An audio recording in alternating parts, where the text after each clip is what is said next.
Hey everybody, I'm Jess. And I'm Brian. And today we're going to do something a little bit different. We do have a weekly live stream Yeah. that is talking about deconstructing from religion or Christianity or a belief. Both of us have deconstructed. So if you're interested in having a safe space to come and hang out, if you're having those feelings of questioning or just not sure, we want to create that community. Sometimes leaving a church or when you have questions about a religion and you're not really getting answers or people are not really wanting you to ask questions, it's hard to find Yeah. a safe place to just talk and be with other people who feel the same way. That's what we would like to create. But today we're going to give a little background. Dad is going to give his story of deconstructing and just his background with Yep. religion and with God. That way, if you want to ever watch that video, you can come back and refer to this, and my story will be in another video. Yeah. And we are father-daughter. Yeah, I forgot to So say that's that. pretty exciting that we're able to do this together. Yeah. And then I thought it'd offer two different perspectives too, from a young person that was raised that way, uh, who stepped away, and then someone who became a Christian later in life and then is now not believing that. So Good uh, point. yeah. So I'll start with my story. And this is just, we wanted to have these on our live stream, like in the frequently asked questions that we can refer people to. So every time we do a new live stream, we don't have to go over tell our entire stories. It would take, that's all we would ever do. Yeah. So that way we can give kind of uh, what's it called when it's like a really small, Tidbit or a tidbit. mustard seed. Something like, Molecule. well, it's something like Short. when you give like Not it's a eulogy. condensed little thing of your story, Summary. a summary. Synopsis. Hey, we're not trained professionals We're not. either, so. Okay, so I'll give you my story. So I was raised Catholic and went to mass every week, and didn't go to Catholic school, so I went to as I got older, went to weekly classes that taught you the Catholic um, religion. And that's all I ever really knew growing up. So I believed in God as early as I can remember, and it's it's all the adults and everybody I trusted around me. That's everybody said there was a God and that He loved me and that I should obey Him. And so I just believed it. Why would I question that? Everybody was telling me that, and I, for whatever reason, I always believed Him to be a good God that liked me and was good and there for me. Although I thought it was often strange that He was never really there, that He never answered anything, or I never saw Him or felt Him or anything like Mm. that. Um, but I was just trusted that He was real because that's what I was told. The other big thing about my childhood is my dad had anger problems. So him blowing up over something was a real common part of my childhood, and it might be we're eating dinner and everybody in the family know he's been angry for a week or two. He wouldn't tell anybody what was going on, but the house was just had a lot of tension, and then he might blow up during dinner and like swipe all the food and plates and stuff onto the floor and start screaming, leave the house, crashing things, and it was very terrifying to me. And that happened, it was a significant part where it was reoccurring enough to where it's as big a part of my childhood as all the fond memories. And I had a lot of tension and fear and anxiety, and just always remember having that icy pit of fear in my stomach, waiting for the next shoe to drop through my childhood. And had my first taste of alcohol when I was 11, and it felt so good. The warmth and all those fearful thoughts and feelings were gone for at least a little while. So I really took to alcohol and started drinking a lot. By the time I was in high school, like in the ninth grade, I was either drinking or using some kind of substance daily, and that continued all the way through until I was 21. The last couple years of drinking, things got a lot worse, and the last year I had a friend die in a car crash, Mm. alcohol-related car crash, and another friend sent to prison. And these were my two closest friends. I'm like, gosh, this is going to happen to me, and I've got to do something. So I remember seeing a movie when at some point it was an Hmm. after-school special. They don't have those anymore, but it was what it sounded like. You get home and they were on at 3 o'clock in the afternoon. They were these short movies about problems kids had, and this one was called "The Portrait of a Teenage Alcoholic." And who's the girl that starred in The Exorcist? Who was the little Emma girl? Blair. Oh Yeah, my Blair gosh. Witch Project. Yeah. No, what was her name? Blanche. What someone probably already knows. She was starred in this Portrait of a Teenage Alcoholic, and I remember watching it, going, "Oh wow, that's me." And the way she got Oh help in the wow. movie and had a happy ending is she eventually went to AA. So all those years later, when I knew I needed help, that's what I thought of and went to AA. And it's based on Alcoholics Anonymous is based on having a higher power or trusting in a higher power. And I already did that because I still believed in God. And so I was all set there and I started doing the steps. So my life really started changing for the good.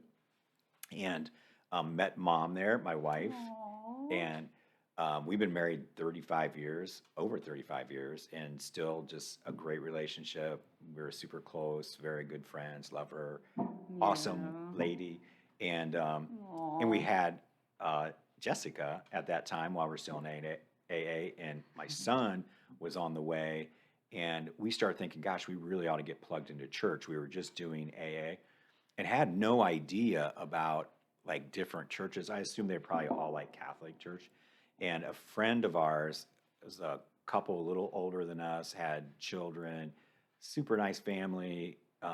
He was successful. They invited us to their church. We're like, sure. We didn't know any different, but it was a Pentecostal church. And in the world of Pentecostal churches, there's a big swing. There's Pentecostal churches that are super liturgical, almost like Lutheran or Catholic services. And then on the other end, they can get wild and woolly, like people being slain in the spirit, people dancing in the aisles, people speaking in tongues, having words of prophecy. They can get really crazy. And we never, that didn't make we learned this later on that there was that wide swing, and that did not appeal to us, the crazy stuff. So I mean Maybe some of the the fringier. fringy stuff, that's the politically correct word. So we did so we were always in more conservative ones, but they always had those aspects to them, and it was always part of the culture. Honestly, it would took a while before I realized that's not what all churches were, because we just assumed we went to this church, it's a church, and that's what they all do. Mm-hmm. Um, so we were told about, Jesus for the first time, even though I'd been to Catholic church, there wasn't an emphasis of that personal relationship with Jesus. Yeah. And that's all Pentecostal churches and most Christian churches focus on. And, I was told, you could have a relationship with Christ, be forgiven your sins. The very first time they said that, I went forward. They would have altars where you go forward and people would pray with you to accept Christ. I did that the very first time because that's why I was here and I already believed in God. But I was also told that you would know when this happened because you'd have an experience, you'd be changed, you'd be a new person, all this stuff. So that didn't happen. So I went through this year-long process of going to church where really struggling, like, what's wrong with me? Why doesn't Jesus love me? I'm up here asking for this. And was to the Mm. point where I was almost ready to give up and not go back anymore. In that night and the next morning after that church service, I had an experience where I did feel and believed I experienced forgiveness, love, and all of that. And I believe, so this is very real now to me. I'm like, wow, this changes everything. He is real. I didn't realize until later that all religions and situations and environments and concerts, sports events, churches, there's all kinds of experiences people have that are profound and powerful, particularly when you're in a church.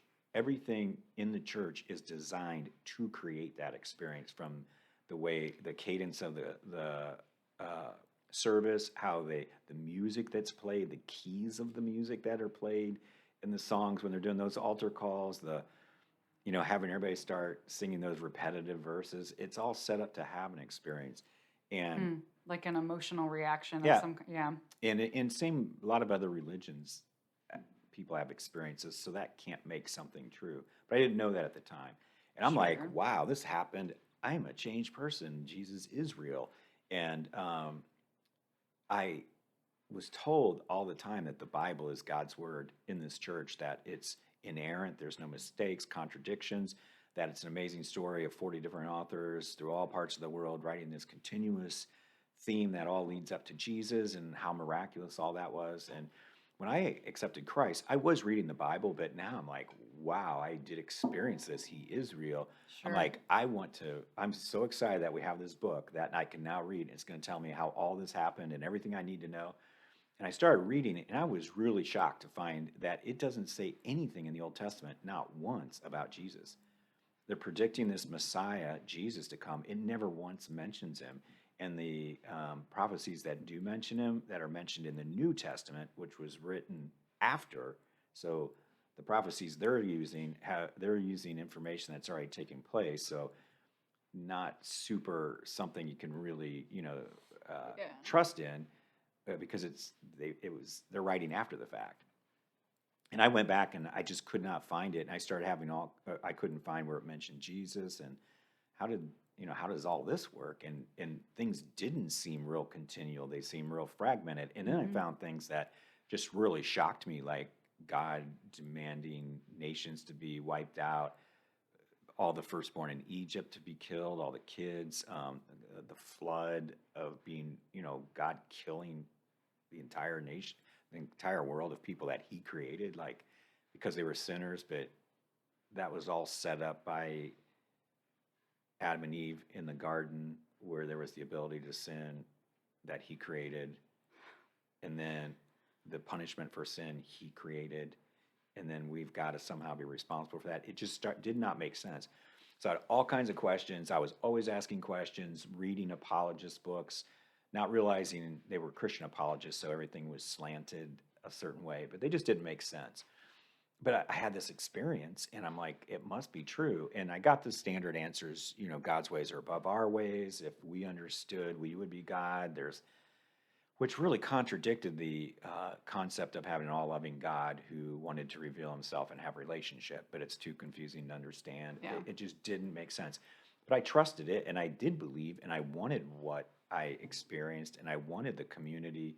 And if you have an experience in a Pentecostal church, excuse me, a transitional like salvation experience, it's something. It's a Like big deal. people love, like I was somebody now because I had this life-changing experience and I Hmm. wasn't a Christian and now I am. So I really liked all that. And I felt like too, it was part Sure. of my, like, wow, I finally have a calling or a purpose in life. So my family and I moved to out of state to go to Bible college, and I was going to be trained to be a pastor. And I was so excited that I would get there, find all the answers to the questions I had. When I got there, I found out that's not what Bible college is at all. They don't really want you discussing things or asking questions. I mean, you can as long as you accept their answers and don't go any further. It's really a place to learn how to be a pastor in that denomination. And they'll actually have you sign off on before you're credentialed, like you will not contradict these beliefs in the church and tenets of truth and all that, Even if you don't believe even them. if I don't believe it. And Pentecostal obviously has some very distinctives that they want you to promote. And I'm like, wow, I just don't know how I can do that. Ultimately, when I was credentialed, the leadership in my state really wanted me to be a pastor because they liked me. And I had a relationship with them. And they said, well, we'll let you sign this.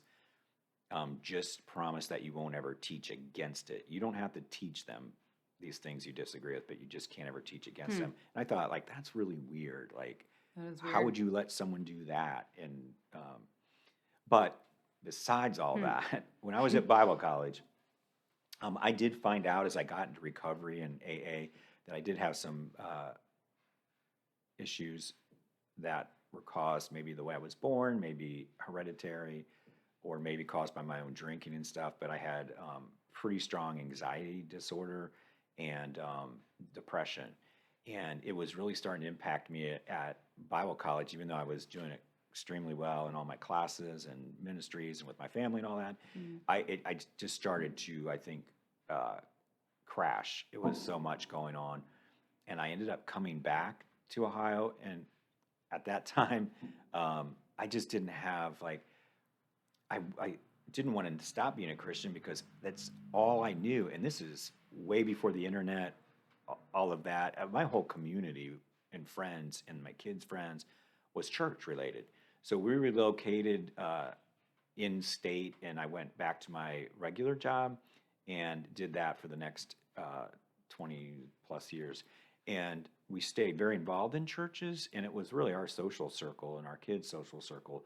I always kind of withdrew from the church itself because I couldn't really teach Bible studies or anything like that. They wanted me to, but there was so much I didn't believe in 100% that I couldn't say it.